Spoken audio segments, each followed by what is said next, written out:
Well, it's the second day of the 15th BRICS Summit in Sandton. Leaders and delegates are expected to deliberate on the expansion of the bloc and mutually beneficial partnerships, among other things, of course. Now, let's cross to Rofhiwa Madzena, who is in Sandton. She's been covering this for us since yesterday. Rofhiwa, of course, you have been there. You've been having a close eye on the developments. What's the latest you can tell us there from Sandton?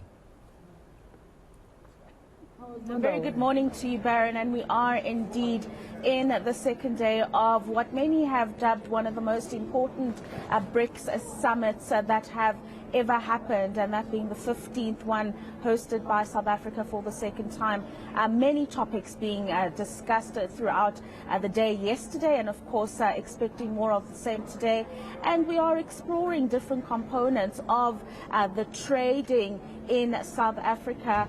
And we are just talking this hour actually about border management, and we've got Dr. Michael Masiapato, who's the CEO of the Border Management Authority. Doc, thank you very much for your time this morning. Let's start with the traffic that you would have seen coming through the borders as people made their way to South Africa for the summit. Yeah, so indeed, in terms of our preparations for this summit, obviously working as the security cluster together with the NAT joints. So from the Border Management Authority side, our responsibility had fairly been to make sure that people are facilitated in entering the Republic without much hassle. So to that extent, I will say that from Sunday we started seeing most of the people coming through into the country, and we were able to facilitate all of the people as they came through into the Republic. So what we have basically done, we have designated 3 key airports for the purposes of the people coming through into the country for the BRICS Summit. OR Tambo International Airport was the main airport, and then from there is Lanseria International Airport, and the second one being the Waterkloof Air Force Base.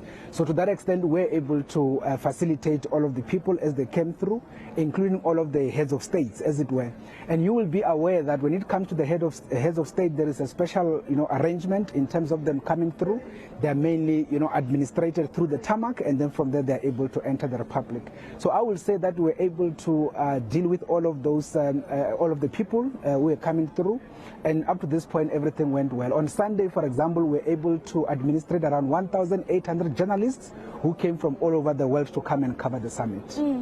Doc, let's speak in a general sense now about border management and the challenges you would ordinarily have to face at the different ports of entry. What do those look like? You see, in terms of air, as it were, in relation to this, in many instances, most of the times we find instances where people will want to try and enter the country with expired passport, for example. So that is one of the most, I would say, popular aspects, because in many instances you will find that a person has a passport that is not yet expired, for example, but it is to expire in a few weeks' time, and it will expire when they are in the country. That on its own is problematic. Other instances in terms of immigration is instances where somebody will want to come into the Republic without a relevant visa for whatever that they are coming for, and that itself becomes very much critical. Obviously, there are basic visas, like your tourist visa as an example, to say I'm a tourist, I'm entering, I'm going to be moving around, going to Kruger National Park, and then exit the country and all of that. But you have instances where people will come into the Republic without a relevant visa, as it were. Other instance is in terms of our work that we do in terms of port health. In that instance, we have to be making sure that the people who enter the Republic are fairly in their good health status, because we do not want to import sicknesses into the Republic. That is why all the people, when they arrive at our ports of entry, we have to screen them in terms of their level of temperature on their bodies. And of course, for those that have high levels, we have to then put them aside to do further work on them. And of course, it is those kind of issues. In other instances, in terms of our agricultural related work, you find instances where somebody will come with an agricultural product or some kind of food stuff that is not necessarily allowed into the Republic. In those instances, we don't turn the people away. We confiscate the goods, and then we actually dispose of them. So those are the kind of challenges. But in this instance, we didn't have much of that. Yeah. So you basically described an episode of Border Patrol, and I bring up that show in particular, Doc, because I want you to then describe to our viewers that you are a law enforcement authority, in that you're not just the regulator that oversees what comes comes in and out of the country, but there is an element of law enforcement. So you have the power to do whatever it is to do to protect whatever comes in and out of the country.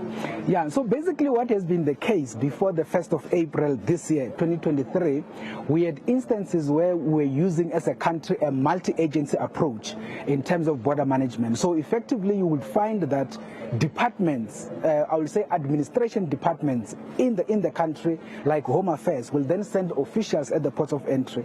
Same with the Department of Health, they will send officials at the ports of entry, Department of Agriculture and all those. So what ultimately happens, you will find an instance where there are a lot of I would say colleagues on the ground at the post, but coming from departments that are not necessarily conventional law enforcement. It is for that reason that as a country we have then decided to establish a border management authority, which is the third law enforcement authority in the Republic. And what the President has done through Section 97, he has moved the functions that were done by those departments into the border management authority. And therefore we are given the mandate by law to actually effect border laws and implement them as a law enforcement authority. So from the 1st of April going forward, as we are going to further capacitate the authority, we are going to be doing real law enforcement at the ports of entry, and that will